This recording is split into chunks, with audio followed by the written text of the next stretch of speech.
A Walk to Wachusett by Henry David Thoreau, Concord, July 19, 1842. Summer and winter our eyes had rested on the dim outline of the mountains in our horizon, to which distance and indistinctness lent a grandeur not their own, so that they served equally to interpret all the illusions of poets and travelers, whether with Homer on a spring morning we sat down on the many-peaked Olympus, or with Virgil and his compeers roamed the Etrurian and Thessalian hills, or with Humboldt measured the more modern Andes and Teneriffe. Thus we spoke our mind to them, standing on the Concord cliffs. With frontier strength ye stand your ground, with grand content ye circle round, tumultuous silence for all sound, ye distant nursery of rills, Monadnock and the Peterborough hills, like some vast fleet, sailing through rain and sleet, through winter's cold and summer's heat, still holding on upon your high emprise, until ye find a shore amid the skies, not skulking close to land with cargo contraband, for they who sent a venture out by ye have set the sun to see their honesty. Ships of the line, each one ye to the westward run, always before the gale, under a press of sail, with weight of metal all untold. I seem to feel ye in my firm seat here, immeasurable depth of hold, and breadth of beam, and length of running gear. Methinks ye take luxurious pleasure in your novel western leisure, so cool your brows and freshly blue, as time had not for ye to do, for ye lie at your length and unappropriated strength, unhewn primeval timber, for knees so stiff, for masts so limber, the stock of which new earths are made, one day to be our western trade, fit for the stanchions of a world which through the seas of space is hurled. While we enjoy a lingering ray, ye still o'ertop the western day, reposing yonder on God's croft like solid stacks of hay, edged with silver and with gold, the clouds hang o'er in damask fold, and with such depth of amber light the west is dight, where still a few rays slant, that even heaven seems extravagant on the earth's edge. Mountains and trees stand as they were on air graven, or as the vessels in a haven await the morning breeze. I fancy even through your defiles windeth the way to heaven, and yonder still, in spite of history's page, linger the golden and the silver age upon the laboring gale. The news of future centuries is brought, and of new dynasties of thought from your remotest vale. But special I remember thee, Wachusett, who, like me, standest alone without society, thy far blue eye, a remnant of the sky, seen through the clearing or the gorge, or from the windows of the forge, doth leaven all it passes by. Nothing is true but stands between me and you, thou western pioneer, who knowest not shame nor fear, by venturous spirit driven under the eaves of heaven, and canst expand thee there, and breathe enough of air, upholding heaven, holding down earth, thy pastime from thy birth, not steadied by the one, nor leaning on the other, may I approve myself thy worthy brother. At length, like Rasselas and other inhabitants of happy valleys, we resolved to scale the blue wall which bound the western horizon, though not without misgivings that thereafter no visible fairyland would exist for us. But we will not leap at once to our journey's end, though near, but imitate Homer, who conducts his reader over the plain, and along the resounding sea, though it be but to the tent of Achilles. In the spaces of thought are the reaches of land and water, where men go and come. The landscape lies far and fair within, and the deepest thinker is the farthest traveled. At a cool and early hour on a pleasant morning in July, my companion and I passed rapidly through Acton and Stowe, stopping to rest and refresh us on the bank of a small stream, a tributary of the Assabet, in the latter town.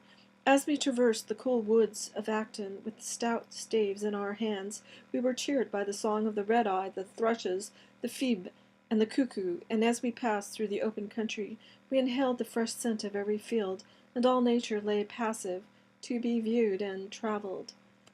Every rail, every farmhouse seemed dimly in the twilight, every tinkling sound told of peace and purity, and we moved happily along the dank roads, enjoying not such privacy as the day leaves when it withdraws, but such as it has not profaned. It was solitude with light, which is better than darkness, but anon the sound of the mower's rifle was heard in the fields, and this too mingled with the lowing kine.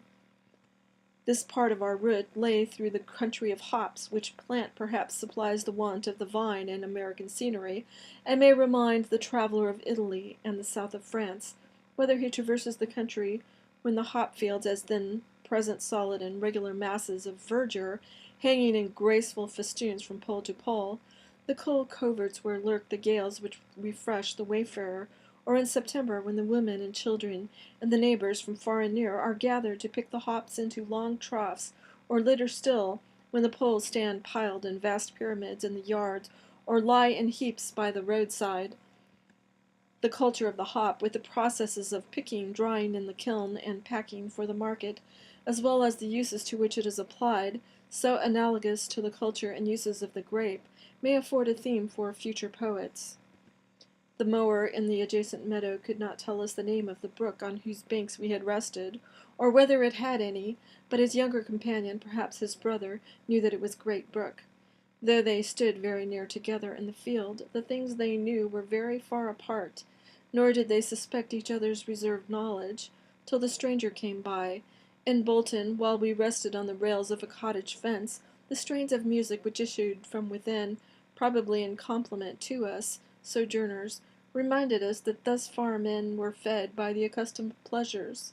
So soon did we, wayfarers, begin to learn that man's life is rounded with the same few facts, the same simple relations everywhere, and it is vain to travel to find it new. The flowers grow more various ways than he.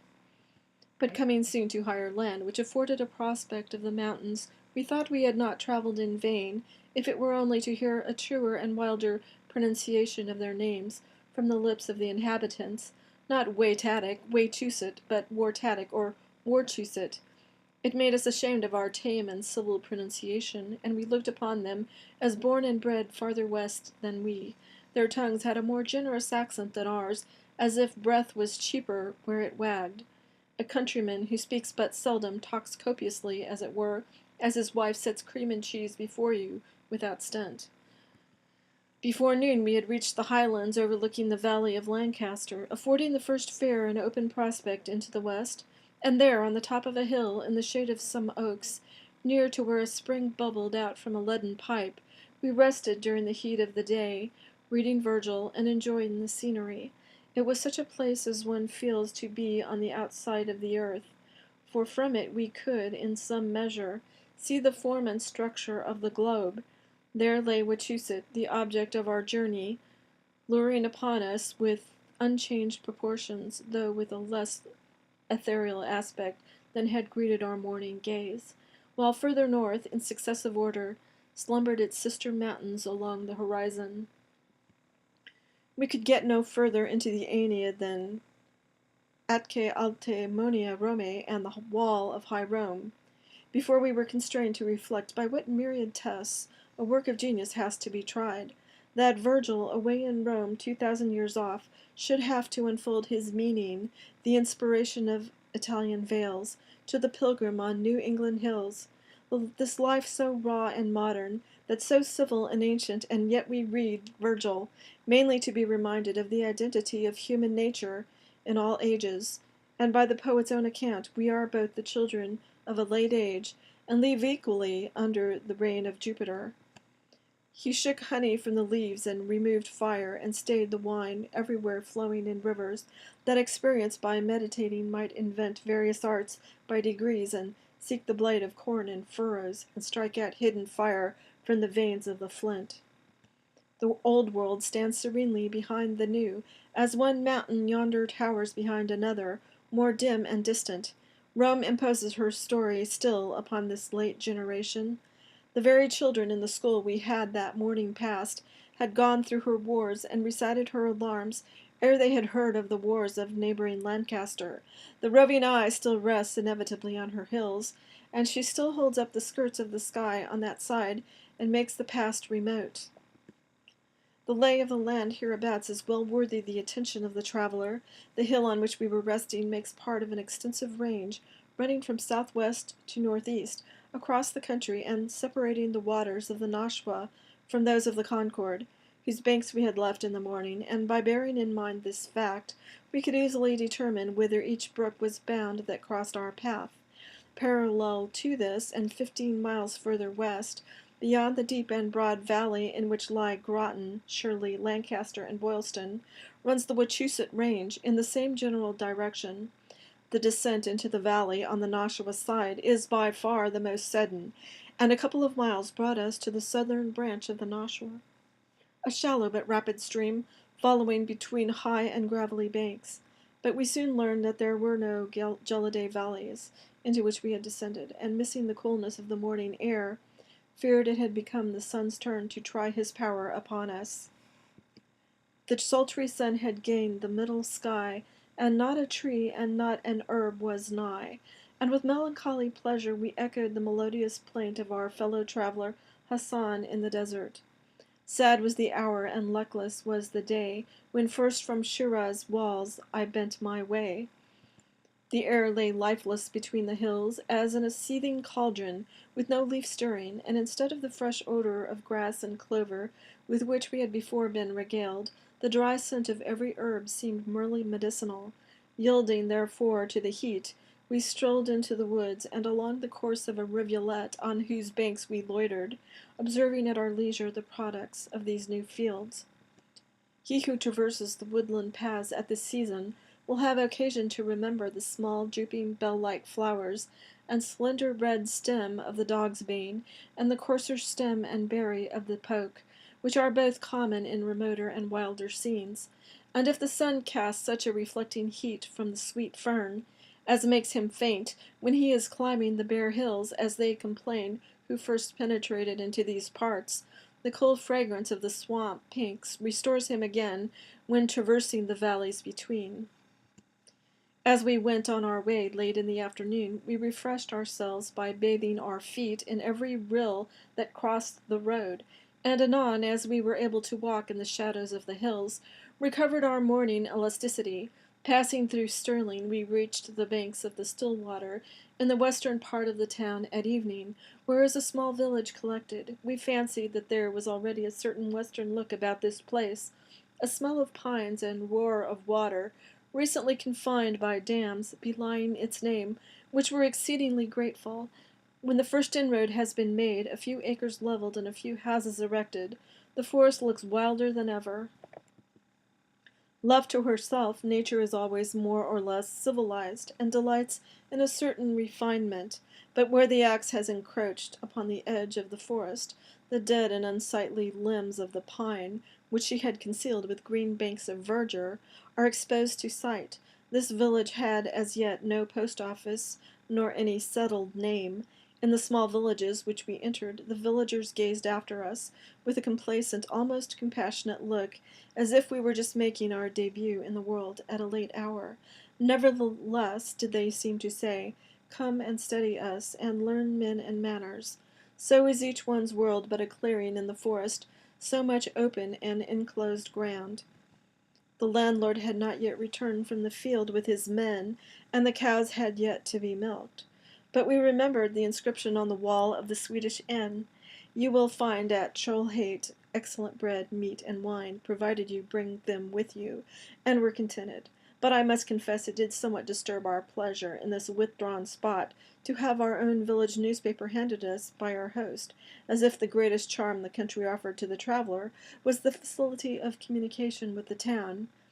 Let it recline on its own everlasting hills, and not be looking out from their summits for some petty Boston or New York in the horizon. At intervals we heard the murmuring of water and the slumberous breathing of crickets throughout the night, and left the inn the next morning in the gray twilight, after it had been hallowed by the night air, and when only the innocent cows were stirring, with a kind of regret. It was only 4 miles to the base of the mountain, and the scenery was already more picturesque. Our road lay along the course of the Stillwater, which was brawling at the bottom of a deep ravine, filled with pines and rocks, tumbling fresh from the mountains, so soon, alas, to commence its career of usefulness. At first a cloud hung between us and the summit, but it was soon blown away. As we gathered the raspberries which grew abundantly by the roadside, we fancied that that action was consistent with a lofty prudence, as if the traveler who ascends into a mountainous region should fortify himself by eating of such light ambrosial fruits as grew there. and drinking of the springs which gush out from the mountain sides, as he gradually inhales the subtler and purer atmosphere of those elevated places, thus propitiating the mountain gods by a sacrifice of their own fruits. The gross products of the plains and valleys are for such as dwell therein, but it seemed to us that the juices of this berry had relation to the thin air of the mountain tops. In due time we began to ascend the mountain, passing first through a grand sugar maple wood, which bore the marks of the auger, then a denser forest, which gradually became dwarfed, till there were no trees whatever. We at length pitched our tent on the summit. It is but 1,900 feet above the village of Princeton, and 3,000 above the level of the sea, but by this slight elevation it is infinitely removed from the plain, and when we reached it we felt a sense of remoteness, as if we had traveled into distant regions, to Arabia Petrea or the farthest east. A robin upon a staff was the highest object in sight. Swallows were flying about us, and the chewink and cuckoo were heard near at hand. The summit consists of a few acres, destitute of trees, covered with bare rocks, interspersed with blueberry bushes, raspberries, gooseberries, strawberries, moss, and a fine wiry grass. The common yellow lily and dwarf cornel grow abundantly in the crevices of the rocks. This clear space, which is gently rounded, is bounded a few feet lower by a thick shrubbery of oaks, with maples, aspens, beeches, cherries, and occasionally a mountain ash intermingled, among which we found the bright blueberries of the Solomon seal and the fruit of the pyrola. From the foundation of a wooden observatory, which was formerly erected on the highest point, forming a rude hollow structure of stone, a dozen feet in diameter and 5 or 6 in height, we could see Monadnock in simple grandeur in the northwest, rising nearly 1,000 feet higher, still the far blue mountain, though with an altered profile. The first day the weather was so hazy that it was in vain we endeavored to unravel the obscurity. It was like looking into the sky again, and the patches of forest here and there seemed to flit like clouds over a lower heaven. As to voyagers of an aerial Polynesia, the earth seemed like a larger island in the ether, on every side, even as low as we, the sky shutting down like an unfathomable deep around it. A blue Pacific island, where who knows what islanders inhabit, and as we sail near its shores we see the waving of trees, and hear the lowing of kine. We read Virgil and Wordsworth in our tent, with new pleasures there, while waiting for a clearer atmosphere, nor did the weather prevent our appreciating the simple truth and beauty of Peter Bell. And he had lain beside his asses on lofty Cheviot hills, and he had trudged through Yorkshire dales, among the rocks and winding scars, where deep and low the hamlets lie, beneath their little patch of sky and little lots of stars. Who knows but this hill may one day be a Helvellyn, or even a Parnassus, and the Muses haunt here, and other Homers frequent the neighboring plains? Not unconcerned, Wachusett rears his head above the field, so late from nature won, with patient brow reserved, as one who read new annuals in the history of man. The blueberries which the mountain afforded, added to the milk we had brought, made our frugal supper, while for entertainment the evensong of the wood thrush rung along the ridge. Our eyes rested on no painted ceiling, nor carpeted hall, but on skies of nature's painting, and hills and forests of her embroidery. Before sunset we rambled along the ridge to the north, while a hawk soared still above us. It was a place where gods might wander, so solemn and solitary, and removed from all contagion with the plain. As the evening came on, the haze was condensed in vapor, and the landscape became more distinctly visible, and numerous sheets of water were brought to light. And now the tops of the villas smoke far off, and the shadows fall longer from the high mountains. As we stood on the stone tower while the sun was setting, we saw the shades of night creep gradually over the valleys of the east, and the inhabitants went into their houses and shut their doors, while the moon silently rose up and took possession of that part. And then the same scene was repeated on the west side as far as the Connecticut and the Green Mountains, and the sun's rays fell on us two alone of all New England men. It was the night but one before the full of the moon, so bright that we could see to read distinctly by moonlight, and in the evening strolled over the summit without danger. There was, by chance, a fire blazing on Monadnock that night, which lighted up the whole western horizon, and by making us aware of a community of mountains, made our position seem less solitary. But at length the wind drove us to the shelter of our tent, and we closed its door for the night and fell asleep. It was thrilling to hear the wind roar over the rocks at intervals when we waked, for it had grown quite cold and windy. The night was, in its elements, simple even to majesty in that bleak place. A bright moonlight and a piercing wind. It was at times no darker than twilight within the tent, and we could easily see the moon through its transparent roof as we lay, for there was the moon still above us, with Jupiter and Saturn on either hand, looking down on Wachusett, and it was a satisfaction to know that they were our fellow travelers still, as high and out of our reach as our own destiny. Truly the stars were given for a consolation to man. We should not know but our life were fated to be always grovelling, but it is permitted to behold them, and surely they are deserving of a fair destiny. We see laws which never fail, of whose failure we never even conceived, and their lamps burn all the night too, as well as all day, so rich and lavish is that nature which can afford this superfluity of light. The morning twilight began as soon as the moon had set, and we arose and kindled our fire, whose blaze might have been seen for 30 miles around. As the daylight increased, it was remarkable how rapidly the wind went down. There was no dew on the summit, but coldness supplied its place. When the dawn had reached its prime, we enjoyed the view of a distinct horizon, and could fancy ourselves at sea and the distant hills, the waves in the horizon, as seen from the deck of a vessel. The cherry birds flitted around us. The nuthatch and flicker were heard among the bushes. The titmouse perched within a few feet, and the song of the wood thrush again rung along the ridge. At length we saw the sun rise up out of the sea and shine on Massachusetts, and from this moment the atmosphere grew more and more transparent till the time of our departure, and we began to realize the extent of the view, and how the earth in some degree answered to the heavens in breadth, the white villages to the constellations in the sky.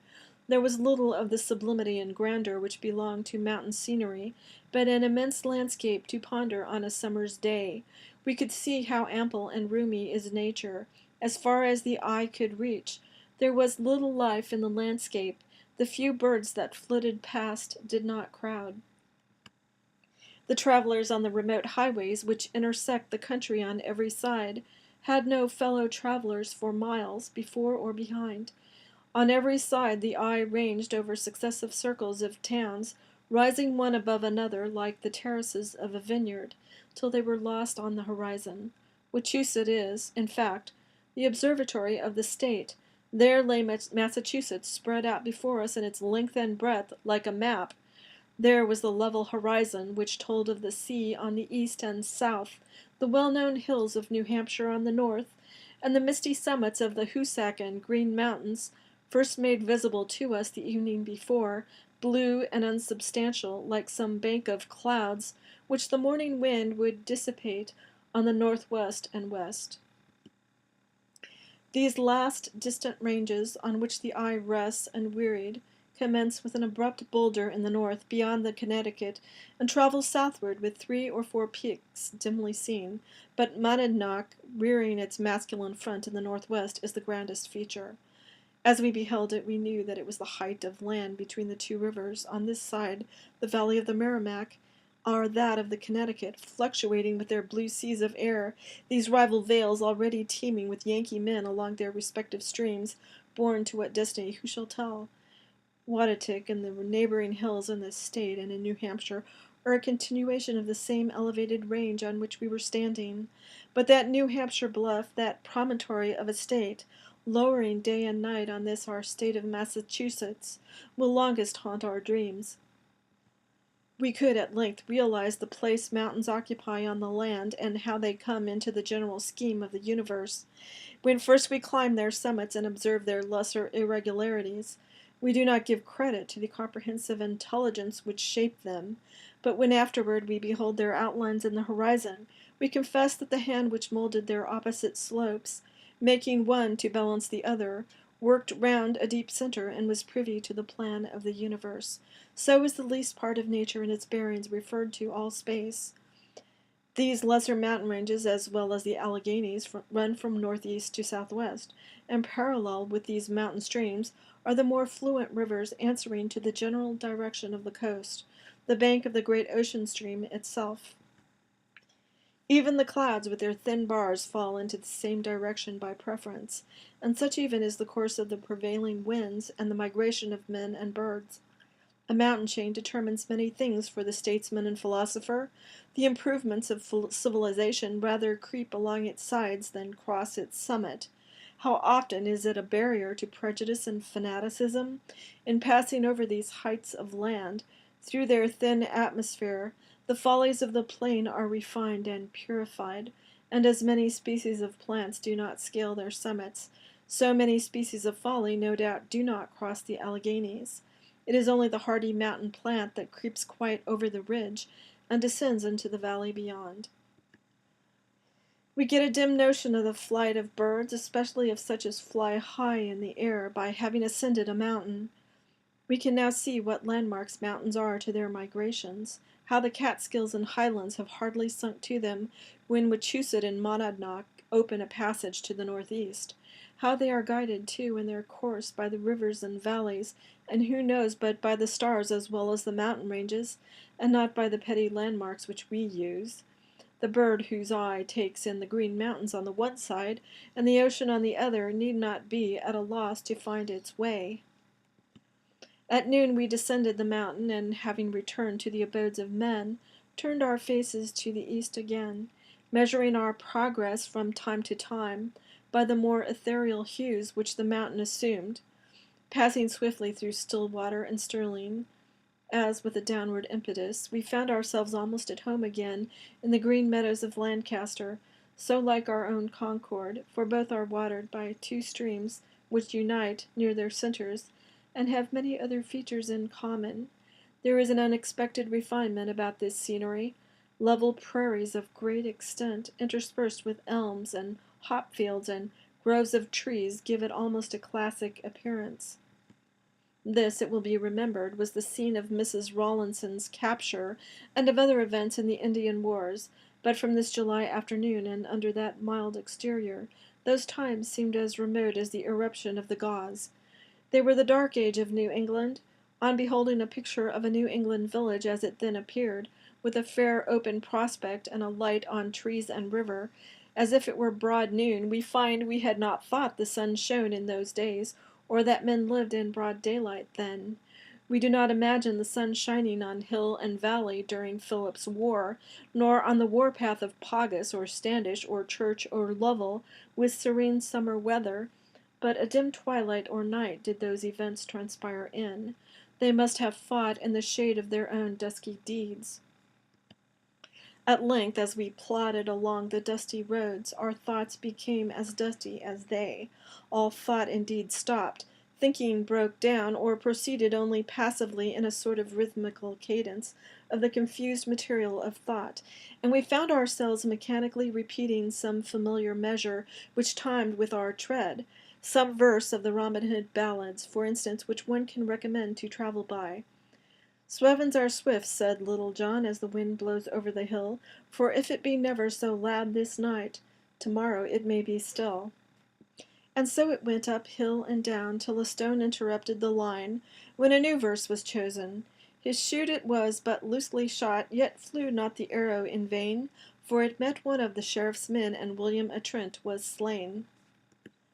There is, however, this consolation to the most wayworn traveler upon the dustiest road, that the path his feet describe is so perfectly symbolical of human life, now climbing the hills, now descending into the vales. From the summits he beholds the heavens and the horizon.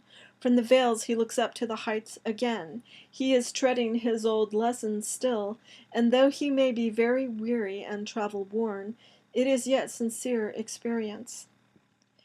Leaving the Nashua, we changed our route a little and arrived at Still River village in the western part of Harvard, just as the sun was setting. From this place, which lies to the northward upon the western slope of the same range of hills on which we had spent the noon before in the adjacent town, the prospect is beautiful, and the grandeur of the mountain outlines unsurpassed. There was such a repose and quiet here at this hour as if the very hillsides were enjoying the scene, and as we passed slowly along, looking back over the country we had traversed, and listening to the evening song of the robin, we could not help contrasting the equanimity of nature with the bustle and impatience of man. His words and actions presume always a crisis near at hand, but she is forever silent and unpretending. And now that we have returned to the desultory life of the plain, let us endeavor to import a little of that mountain grandeur into it. We will remember within what walls we lie, and understand that this level life, too, has its summit. Within what walls we lie, and understand that this level life, too, has its summit, and why, from the mountain top, the deepest valleys have a tinge of blue, that there is elevation in every hour, as no part of the earth is so low that the heavens may not be seen from it, and we have only to stand on the summit of our hour to command an uninterrupted horizon. We rested that night at Harvard, and the next morning, while one bent his steps to the nearer village of Groton, the other took his separate and solitary way to the peaceful meadows of Concord. But let him not forget to record the brave hospitality of a farmer and his wife, who generously entertained him at their board, though the poor wayfarer could only congratulate the one on the continuance of hay weather, and silently accept the kindness of the other. Refreshed by this instance of generosity, no less than by the substantial viands set before him, he pushed forward with new vigor and reached the banks of the Concord before the sun had climbed many degrees into the heavens.